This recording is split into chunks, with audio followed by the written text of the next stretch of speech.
Es una noche fría en el campus de Yale. Un estudiante cruza el patio frente al Russell House, un edificio que lleva más de un siglo en pie. Las ventanas brillan tenuemente. Sobre la entrada, grabado en piedra, Russell. Lo que ese estudiante no sabe es que ese edificio existe gracias a una droga que destruyó a millones de personas al otro lado del mundo. El opio. Toneladas de opio vendidas ilegalmente durante décadas. Y detrás de esa fachada respetable hay una historia que las élites americanas han pasado 2 siglos intentando borrar. Parte 1. Cómo América se hizo narco. La guerra del opio que no te contaron. Ahora imagina otra escena. Cantón, China, 1839. Un joven comerciante de Boston, Warren Delano II, apenas 25 años, observa desde la cubierta de su clipper mientras funcionarios chinos, bajo las órdenes del comisionado Lin Zexu, confiscan cajas tras cajas de opio. Miles de libras desapareciendo en llamas y fosos de cal viva. El humo dulzón se eleva sobre el puerto. Warren calcula mentalmente cuánto dinero acaba de perder, pero también calcula algo más importante: cuánto podrá recuperar en el siguiente viaje, cuando pase la tormenta política. Porque Warren Delano entiende algo fundamental que los funcionarios chinos todavía no comprenden. Esto no es el final del negocio. Es solo el principio de algo mucho más grande. Una guerra está a punto de estallar. 2 guerras, de hecho.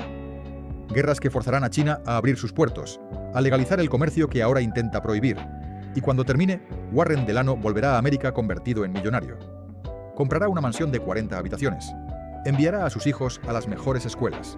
Y su nieto será Franklin Delano Roosevelt, el presidente en el Monte Rushmore, el hombre que salvó a América de la Gran Depresión, un héroe nacional cuyo rostro está tallado en piedra junto a Washington, Jefferson y Lincoln. Pero aquí está lo que no te enseñaron en la escuela, lo que no aparece en los libros de texto, lo que los museos prefieren no mencionar: la fortuna que pagó la educación privilegiada de FDR, su entrada en Harvard, sus conexiones políticas, su carrera que lo llevó a la Casa Blanca. Todo eso vino del opio, del tráfico masivo e industrial de drogas que envenenó a China durante décadas y destruyó millones de vidas. Y los Delano no estaban solos. De hecho, formaban parte de toda una aristocracia construida sobre el mismo fundamento podrido. Los Astor, la familia más rica de América en el siglo XIX, dueños del hotel más lujoso del mundo. Los Forbes, sí, esos Forbes, los de la revista que decide quién es rico y quién no. Los Perkins, filántropos que fundaron escuelas para ciegos y financiaron hospitales.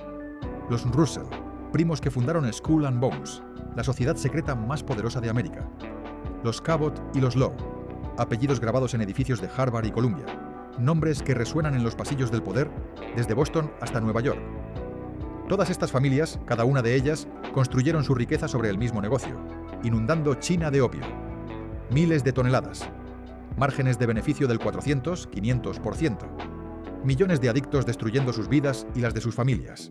Una economía nacional destrozada, un imperio milenario humillado y forzado a aceptar un veneno que sabía que destruiría a su pueblo.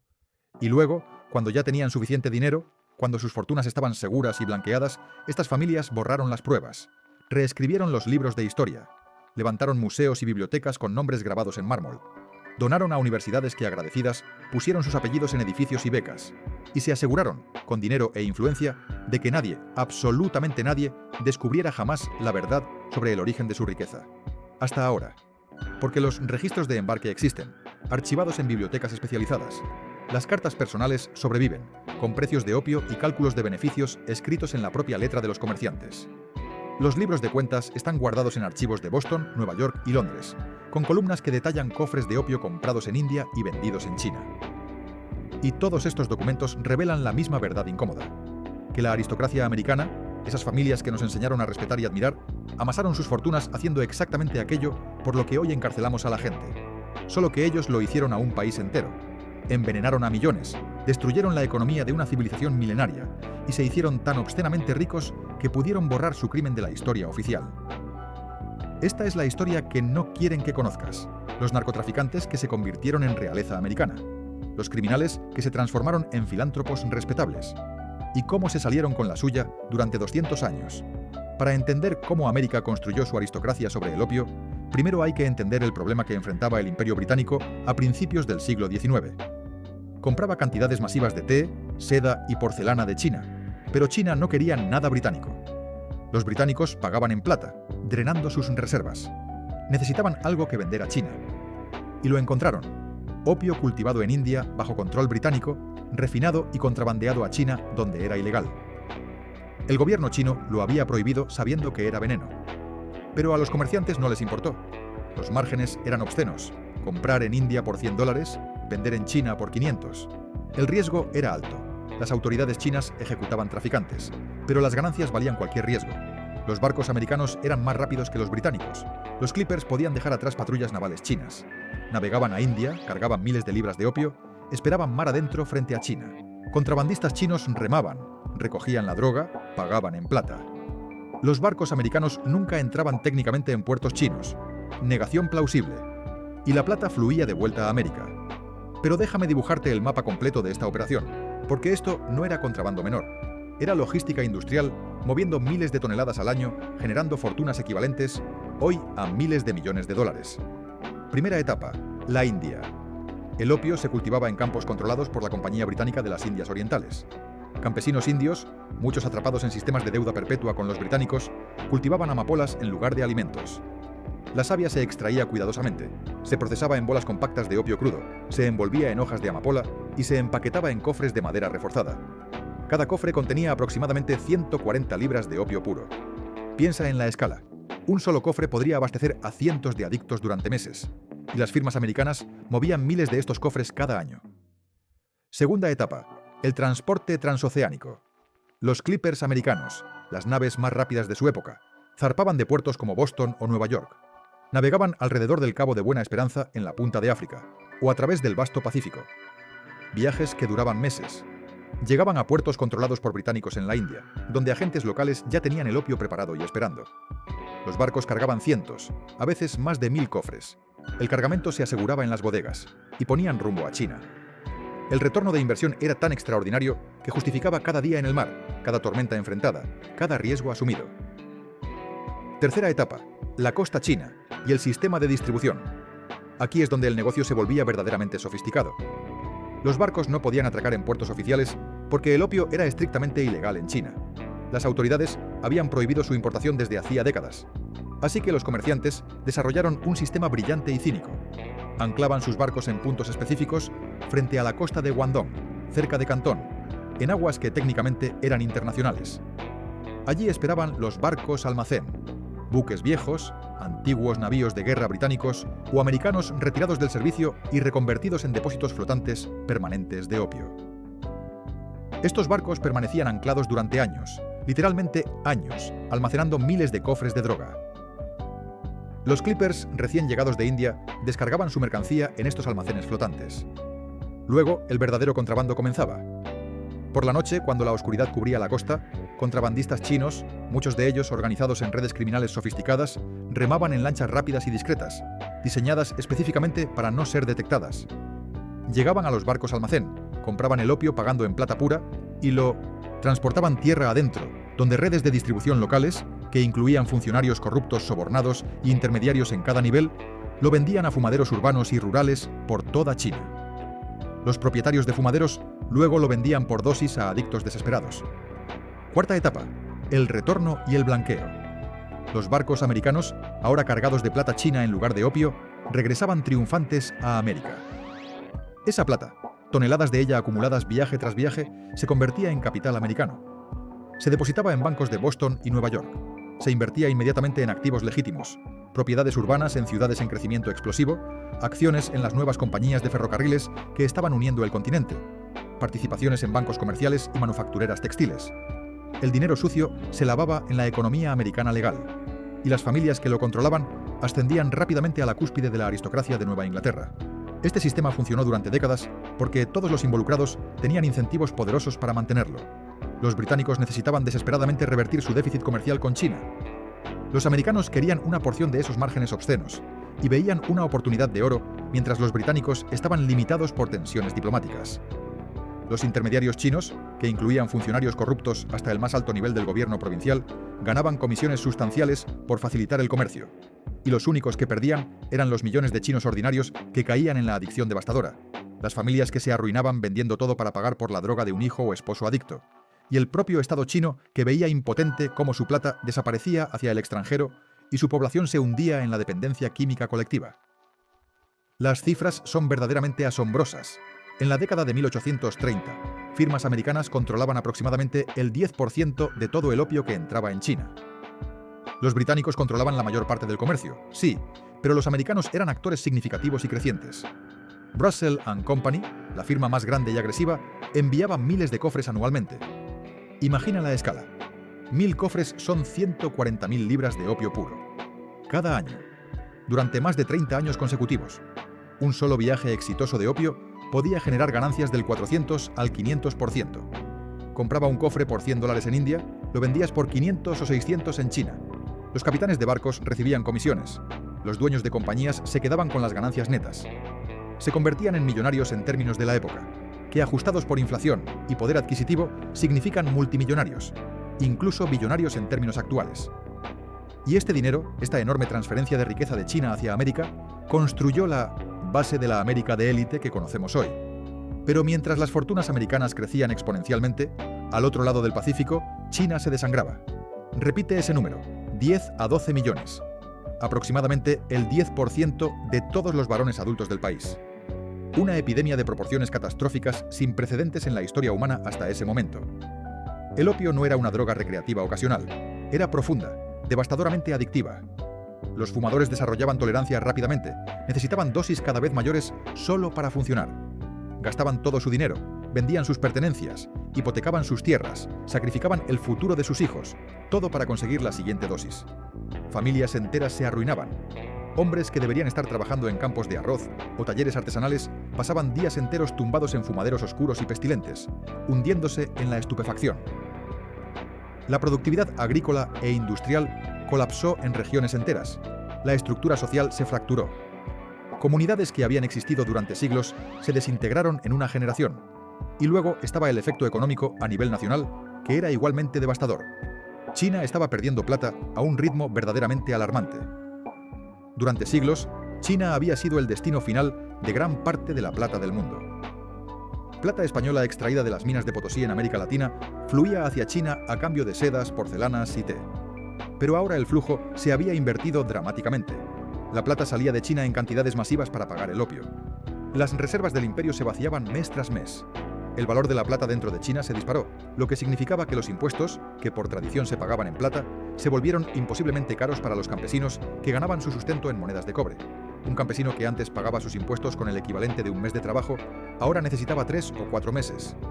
Esto provocó agitación social generalizada, rebeliones locales y una inestabilidad política creciente que amenazaba al gobierno Qing. El gobierno imperial sabía que tenía una crisis existencial entre manos. En 1838, el emperador Dao Guang, desesperado por salvar a su imperio del colapso, tomó una decisión radical: acabar con el comercio de opio de una vez por todas, sin importar el costo. Nombró a Lin Zexu, un funcionario mandarín conocido por su integridad incorruptible y su determinación férrea, como comisionado imperial con poderes extraordinarios y órdenes de eliminar completamente el tráfico de opio en Cantón, que era el centro neurálgico de todo el comercio extranjero con China. Lin Zexu llegó a Cantón en marzo de 1839 con tropas y autoridad absoluta. Inmediatamente exigió que todos los comerciantes extranjeros, británicos y americanos por igual, entregaran absolutamente todo su opio. Miles de cofres almacenados en los barcos flotantes y en depósitos secretos en tierra. Y Lin no estaba negociando ni aceptando sobornos. Rodeó las factorías extranjeras con soldados armados. Cortó el suministro de alimentos y agua a los enclaves extranjeros.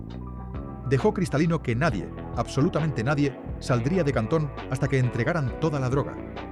Los comerciantes británicos y americanos, aterrorizados y sin opciones viables, finalmente cedieron. Entregaron más de 20.000 cofres de opio, aproximadamente 1.400 toneladas de droga pura. Lin Zexu ordenó destruirla toda, y lo hizo de la manera más pública y simbólica posible. Mandó cavar enormes fosas cerca del mar, las llenó de agua salada del océano, echó los cofres de opio que se fueron abriendo y disolviendo, añadió cal viva para neutralizar químicamente la droga, y dejó que todo se filtrara lentamente al océano durante semanas. Durante días y días, columnas de humo dulzón y nauseabundo se elevaron sobre Cantón. Los comerciantes extranjeros observaban desde lejos, impotentes y furiosos, mientras millones de dólares en beneficios potenciales literalmente se evaporaban ante sus ojos. Pero Lin Zexu hizo algo más, algo que todavía hoy resuena en la memoria histórica china. Escribió una carta directamente a la reina Victoria de Gran Bretaña. Una carta extraordinaria, que todavía se conserva y se enseña en las escuelas chinas, llena de dignidad y lógica moral irrebatible. En ella, Lin argumentaba con claridad devastadora: vuestras propias leyes británicas prohíben el opio porque sabéis perfectamente que mata y destruye vidas. ¿Por qué entonces lo vendéis a China? ¿Por qué envenenan deliberadamente a nuestro pueblo? ¿Acaso las vidas chinas valen menos que las británicas? Pedía en términos corteses, pero absolutamente firmes, que Gran Bretaña dejara inmediatamente de envenenar a su pueblo. La carta nunca llegó oficialmente a la reina. Los diplomáticos británicos la interceptaron. Pero aunque hubiera llegado y aunque Victoria la hubiera leído personalmente, no habría cambiado absolutamente nada. Porque para el Imperio Británico, en la cúspide de su poder global, esto no era en absoluto una cuestión moral. Era una cuestión de dinero, comercio y poder imperial. Y la respuesta de Gran Bretaña a la destrucción del opio no fue una disculpa, ni una negociación, ni un reconocimiento de responsabilidad. Fue la guerra. La primera guerra del opio estalló en 1839. Gran Bretaña envió su armada moderna, con buques de vapor de acero, armados con cañones de largo alcance, que las fuerzas navales chinas, todavía equipadas con tecnología del siglo anterior, no podían ni siquiera acercarse a igualar. Fue una masacre militar unilateral. Los británicos bombardearon sistemáticamente puertos chinos, bloquearon ríos estratégicos, destruyeron fuertes costeros. China intentó resistir valientemente, pero la brecha tecnológica era simplemente insuperable. En 1842, el gobierno Qing, completamente derrotado y humillado, no tuvo más opción que firmar el Tratado de Nankín. Los términos fueron absolutamente devastadores para China. El país tuvo que pagar indemnizaciones masivas a Gran Bretaña, literalmente compensando a los británicos por el opio que Lin había destruido. Sí, lee eso otra vez. China tuvo que pagar reparaciones por destruir la droga con la que Gran Bretaña estaba envenenando deliberadamente a su población. China tuvo que abrir 5 puertos importantes al comercio extranjero sin restricciones ni control. Tuvo que ceder la isla de Hong Kong a perpetuidad, perdiendo territorio soberano. Y aunque el tratado no legalizaba explícitamente el comercio de opio en su texto, en la práctica real hacía que cualquier intento de aplicar la prohibición fuera completamente imposible. El comercio de opio no solo continuó después de la guerra, se expandió masivamente. Y aquí está la parte que rara vez se menciona en las historias occidentales. Durante la guerra, las firmas británicas no podían operar con seguridad en la costa china debido al conflicto activo. ¿Adivina quién ocupó inmediatamente su lugar y su cuota de mercado? Las firmas americanas. Russell & Company, dirigida en ese momento por Warren Delano II, entre otros socios y otras compañías americanas, tomaron el control de la mayor parte del comercio de opio durante los años de conflicto. Obtuvieron beneficios verdaderamente extraordinarios. Cuando la guerra terminó y los británicos volvieron, los americanos habían consolidado firmemente su posición como actores mayores. Y ambos grupos, británicos y americanos, trabajando ahora en coordinación, reanudaron el tráfico a niveles incluso superiores que antes de la guerra. Pero China no se rindió. En 1856 estalló la Segunda Guerra del Opio, también llamada la Guerra de la Flecha o la Guerra Anglo-Francesa. Esta vez Gran Bretaña y Francia atacaron juntas en una alianza imperial. Las razones diplomáticas oficiales fueron pretextos menores sobre barcos y tratados, pero la causa real era exactamente la misma que antes. China seguía intentando desesperadamente restringir el comercio de opio que estaba destrozando a su país, y los imperios occidentales simplemente no lo tolerarían bajo ninguna circunstancia. Esta segunda guerra fue incluso más brutal que la primera. Las fuerzas anglo-francesas saquearon metódicamente el Palacio de Verano en Pekín, uno de los mayores tesoros culturales y arquitectónicos de China, y luego deliberadamente lo quemaron completamente hasta los cimientos. Robaron artefactos artísticos invaluables que hoy todavía llenan museos en Londres y París, nunca devueltos. Los tratados que siguieron, firmados en 1858 y 1860, fueron aún más humillantes para China que el primero. Más puertos forzados a abrirse al comercio extranjero, más concesiones territoriales arrancadas, diplomáticos extranjeros recibiendo el derecho de residir permanentemente en Pekín con privilegios extraterritoriales especiales, misioneros cristianos recibiendo permiso para evangelizar libremente por todo el interior del país, y por primera vez, la legalización completamente explícita del comercio de opio, escrita directamente en el tratado. China ya no podía ni siquiera fingir o pretender que tenía control sobre su propio territorio nacional. Estas guerras no fueron conflictos entre naciones iguales peleando por territorios disputados o recursos compartidos. Fueron guerras imperiales de pura agresión diseñadas específicamente para proteger y expandir un comercio de drogas ilegal. Son, literalmente y sin exageración, las únicas guerras significativas en la historia moderna libradas explícitamente para defender el derecho legal de una nación a vender drogas destructivas a otra nación contra su voluntad. y las firmas americanas se beneficiaron enormemente de cada fase, de cada batalla, de cada tratado forzado de esos conflictos. Mientras China ardía, mientras millones de familias chinas se desintegraban por la adicción que consumía a padres e hijos, mientras el imperio Qing se tambaleaba hacia el colapso final que eventualmente llegaría en 1912, algo completamente distinto estaba ocurriendo al otro lado del Pacífico, en América. Mansiones palaciegas de 40 y 50 habitaciones se alzaban en propiedades extensas de Nueva Inglaterra. Bloques enteros de bienes raíces de Manhattan eran comprados por familias individuales. Clubs exclusivos y sociedades secretas se fundaban en universidades de élite. Nombres empezaban a grabarse en mármol y piedra: Delano Hall, Russell House, Perkins Institute, Forbes Library, Cabot House, Lowe Memorial. Los hombres que habían hecho fortuna transportando cofres de opio desde India hasta China, supervisando transacciones en barcos almacén flotantes, sobornando funcionarios chinos y burlando patrullas navales, ahora se presentaban en Boston y Nueva York como comerciantes respetables y exitosos, filántropos generosos, benefactores de la educación y la alta cultura. Y nadie, absolutamente nadie, en sus círculos sociales de élite, hablaba abiertamente del origen real de ese dinero. Todos lo sabían, por supuesto, pero había un acuerdo tácito de no mencionarlo. Habían conseguido algo extraordinario y sin precedentes: transformar el capital más sucio imaginable en prestigio social intocable. Y estaban a punto de construir dinastías familiares que gobernarían política, económica y culturalmente a América durante generaciones hasta llegar al día de hoy. Antes de seguir, hazte una pregunta. Si solo con la parte 1 ya hemos tirado abajo medio mito de la aristocracia respetable americana, ¿te imaginas lo que viene cuando entremos nombre por nombre en Yale, Harvard, Skull and Bones y la Casa Blanca? Si quieres ver cómo se lava, paso a paso, el dinero del opio hasta convertirse en prestigio intocable, suscríbete ahora y quédate hasta el final de la parte 2, porque ahí es donde las máscaras empiezan a caerse de verdad. Parte 2. De narcos a filántropos. Cómo se lavó el dinero del opio en universidades y dinastías. Este no es un cuento sobre traficantes marginales que operaban desde las sombras. No estamos hablando de criminales perseguidos por la ley. Estamos hablando de los fundadores de Harvard, Yale y Columbia, de presidentes de Estados Unidos, de magnates mediáticos cuyas publicaciones todavía definen quién tiene éxito y quién no. Estamos hablando de apellidos que resuenan en el poder político, económico y cultural de este país hasta el día de hoy. Y todos ellos, cada uno de ellos, construyeron su riqueza sobre el mismo fundamento podrido: opio chino. Ahora vamos a conocerlos por nombre. Vamos a seguir el dinero desde los muelles de Cantón hasta las salas de juntas de Yale, desde los barcos almacén flotantes hasta las bibliotecas presidenciales. Y vamos a ver exactamente cómo lavaron ese dinero hasta convertirlo en respetabilidad. Warren Delano II nació en 1809 en Massachusetts. A los 19 años se embarcó hacia China. En 1833 encontró empleo en Russell & Company, los reyes del opio. Inteligente y despiadado, a los 24 ya era socio de la firma con participación directa en beneficios obscenos. Durante 13 años, de 1833 a 1846, Warren dirigió operaciones clave.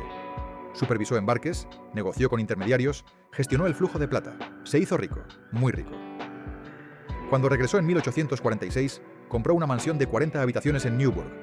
Vivía como aristócrata. Enviaba a sus hijos a las mejores escuelas. Nadie preguntaba de dónde venía el dinero. Pero la historia tiene un giro revelador. En 1857, durante el pánico financiero, Warren perdió gran parte de su fortuna. ¿Qué hizo? Regresó a China. Volvió al opio. Durante años más acumuló una segunda fortuna, incluso mayor. Su hija Sarah creció rodeada de lujo pagado con dinero del opio. En 1880 se casó con James Roosevelt. El 30 de enero de 1882 nació su único hijo, Franklin Delano Roosevelt. FDR creció en riqueza absoluta, tutores privados, viajes a Europa, Harvard, conexiones políticas. Todo ese privilegio que le permitió llegar a presidente estaba construido sobre millones de chinos envenenados. Y la ironía suprema: en 1935, siendo presidente, FDR firmó leyes estrictas sobre control de narcóticos. El hombre cuya familia hizo fortuna vendiendo drogas pasó su presidencia criminalizando drogas para americanos. En la biblioteca presidencial de FDR hay una pequeña exhibición sobre los Delano. Mencionan vagamente comercio con China. La palabra opio aparece, si acaso, en letra pequeña. Pero los archivos, las cartas de Warren, los registros de Russell & Company cuentan una historia diferente: de cofres de opio, adicción masiva y plata china fluyendo hacia América. Pero los Delano no fueron los únicos. John Jacob Astor fue el hombre más rico de América. Murió en 1848 con $20 millones, 500 millones actuales. Su familia construyó el Waldorf Astoria, fundó bibliotecas, financió museos, la historia oficial, pieles, la verdad, opio turco. Desde 1800, los barcos de Astor navegaban a China. Su barco Macedonian hacía viajes de opio constantemente. Astor comerciaba opio por plata china. Luego compraba pieles, té y seda. El opio era la mercancía más rentable con diferencia. Márgenes del 400%. Hacia 1840, Astor se retiró como el hombre más rico de América. Invirtió en bienes raíces en Manhattan. Su familia se convirtió en dinastía. Hoy, Astor está en bibliotecas, museos, edificios universitarios. Las biografías lo celebran como genio de negocios. Opio apenas se menciona. Pero los registros de embarque existen.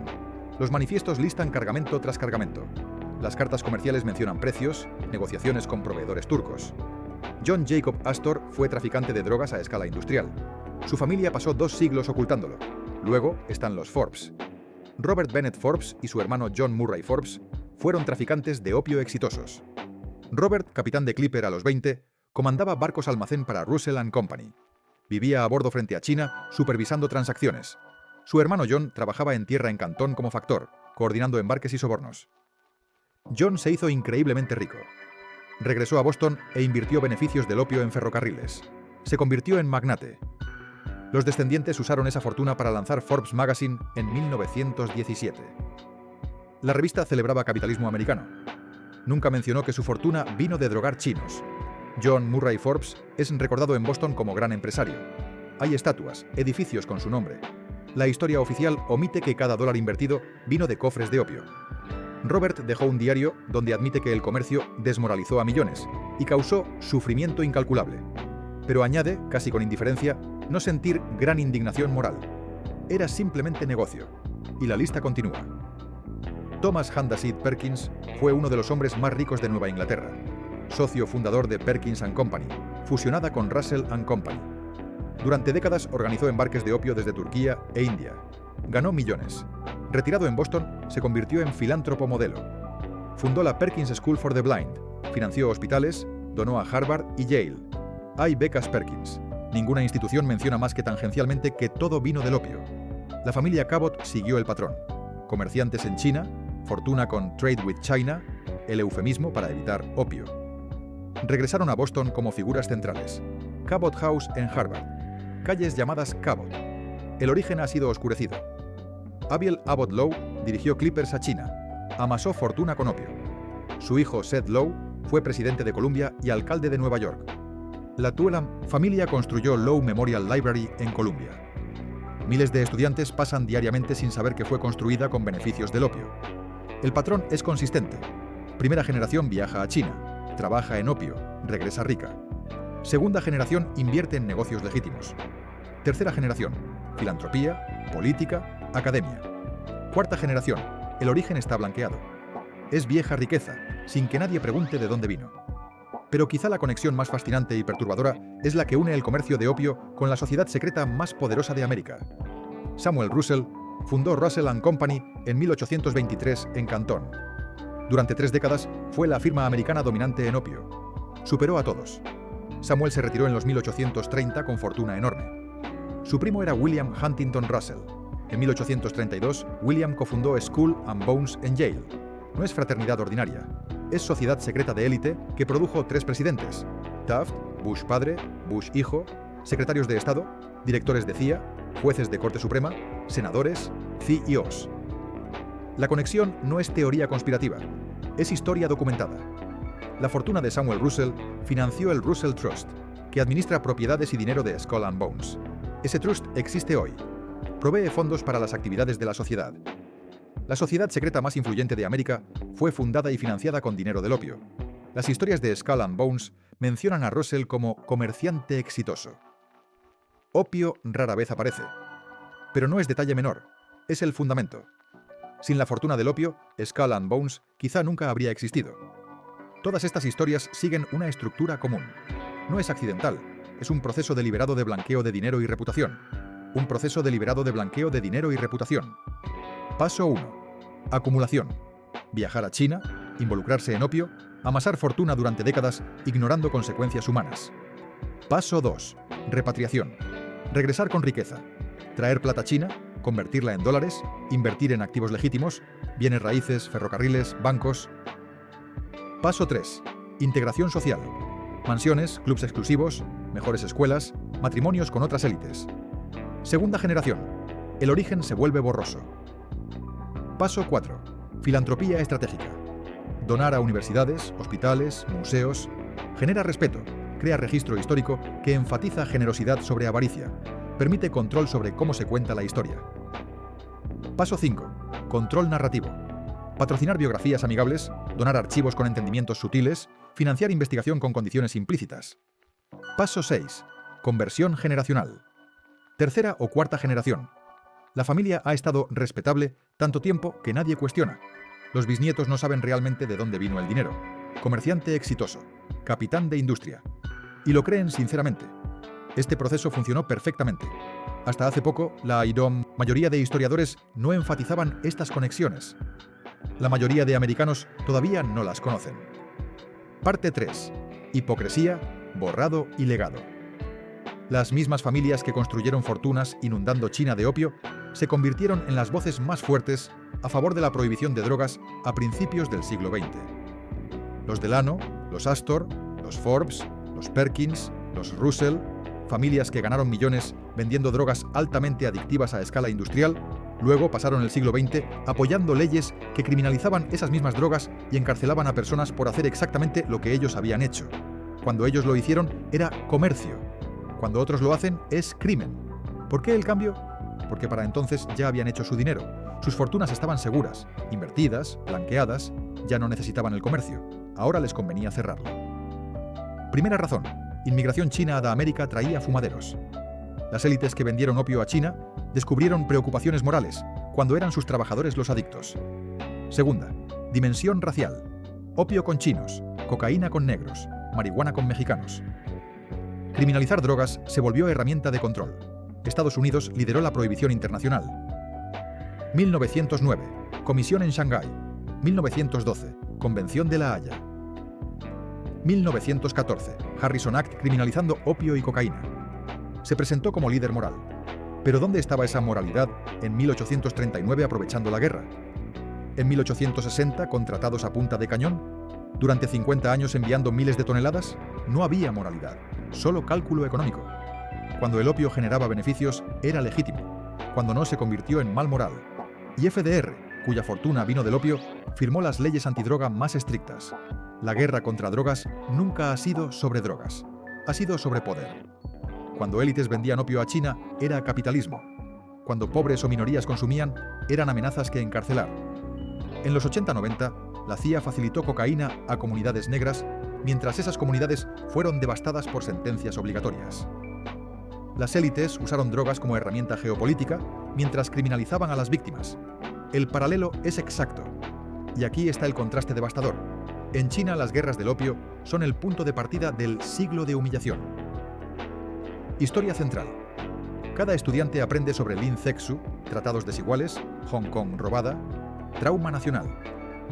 Hay museos dedicados en Guangzhou con exhibiciones de cofres, documentos, sufrimiento. Nombran a Russell & Company. Los apellidos americanos están allí. China no olvida. En Estados Unidos, nota al pie. La mayoría no podrían decir cuándo ocurrieron. Casi nadie sabe que firmas americanas jugaron papel central. No está en escuelas, museos, narrativa nacional. ¿Por qué? Porque reconocer la verdad requeriría confrontar que nuestras familias más respetadas, nuestras instituciones más veneradas, se construyeron sobre crimen organizado masivo. Y este blanqueo de la historia no fue accidental. Fue deliberado, sistemático, extraordinariamente efectivo. FDR Library. Exhibición hermosa sobre New Deal, Segunda Guerra Mundial. Sección Delano menciona comercio con China. Si lees cuidadosamente, té y otros productos.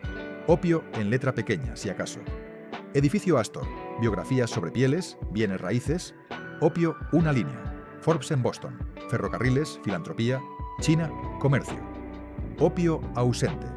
Harvard no quiere exhibición diciendo construido drogando millones. Yale no quiere explicar que Skull and Bones vino del opio. Columbia no quiere que estudiantes piensen en adictos chinos en Law Library. Minimizan, eufemizan. La verdad se diluye hasta volverse invisible. Pero esto nos lleva a la pregunta que nadie quiere enfrentar. ¿Qué ¿Qué hacemos con este legado? Algunos dirían historia antigua, no juzgar el pasado con valores presentes, familias actuales no responsables. Pero ese argumento se desmorona. Estas familias todavía se benefician. Los descendientes disfrutan privilegios derivados del opio. Conectados a redes de poder construidas con ese capital, asisten a universidades con donaciones opiáceas. Las instituciones tampoco son inocentes. Harvard, Yale, Columbia se beneficiaron y continúan beneficiándose de endowments del opio. Muchas universidades han confrontado vínculos con esclavitud. Princeton cambió nombres. Harvard creó comisiones, fondos para descendientes de esclavizados. ¿Por qué no lo mismo con opio? ¿Exhibiciones honestas? ¿Reparaciones? ¿Becas chinas? ¿Reconocimiento público? Otros dirían que abre caja de Pandora. ¿Fortunas de esclavitud? ¿Colonialismo? ¿Destrucción ambiental? Tal vez deberíamos hacer esas preguntas. Que sean incómodas no es razón para evitarlas. Si no confrontamos honestamente cómo se construyó riqueza y poder, nunca entenderemos estructuras de desigualdad que persisten. Nunca entenderemos ventajas generacionales masivas. Nunca entenderemos la hipocresía de criminalizar drogas mientras ignoramos que nuestras élites se enriquecieron con el tráfico más grande de la historia. Porque al final, la historia del opio no es caso aislado. Es un patrón. Élites construyendo fortunas, destruyendo vidas, usando riqueza para blanquear reputación y asegurar poder. El mismo patrón con esclavitud, con compañías que destruyen medio ambiente, con corporaciones que explotan trabajo infantil. La mecánica es consistente. Pero hay diferencia hoy. Internet democratizó acceso a información, archivos siendo digitalizados. La verdad es más difícil de ocultar. Las familias del opio nunca han respondido. Nunca enfrentaron consecuencias. Sus descendientes viven vidas de privilegio sobre sufrimiento ocultado. Pero la verdad no desaparece. Los registros existen. Los historiadores lo saben. Y ahora tú lo sabes. FDR viene de traficantes. Los Astor construyeron imperio sobre opio. Forbes Magazine existe gracias a opio. Skull and Bones fue financiada con opio. Harvard, Yale y Columbia tienen edificios pagados con opio. Esto no es teoría. Es historia documentada. Pero no está en libros escolares. No está en museos. Las familias quieren que siga así. Porque si la gente supiera, destruiría reputaciones cuidadosamente cultivadas. Si esta historia ha cambiado cómo ves la historia americana, las élites, las instituciones que nos dijeron que respetáramos, has dado el primer paso. El conocimiento es el principio del cambio. Hay más historias como esta, más verdades enterradas, más mentiras que exponer. La historia del opio es una pieza de un rompecabezas mucho más grande sobre cómo se construye realmente el poder. Las familias del opio se salieron con la suya 200 años, pero la verdad no permanece oculta para siempre. Mientras haya gente dispuesta a hacer preguntas incómodas, a seguir el dinero, a leer archivos que prefieren que ignores, esa verdad saldrá a la luz. Esta historia importa, porque muestra que estructuras de poder que gobiernan nuestro mundo se construyeron sobre fundamentos que nunca hemos examinado honestamente. Hasta que lo hagamos, esas estructuras seguirán protegiendo las mismas familias, las mismas instituciones, el mismo sistema que ha funcionado para los poderosos durante generaciones. Las guerras del opio no son solo historia china, son historia americana. Y es hora de que lo reconozcamos.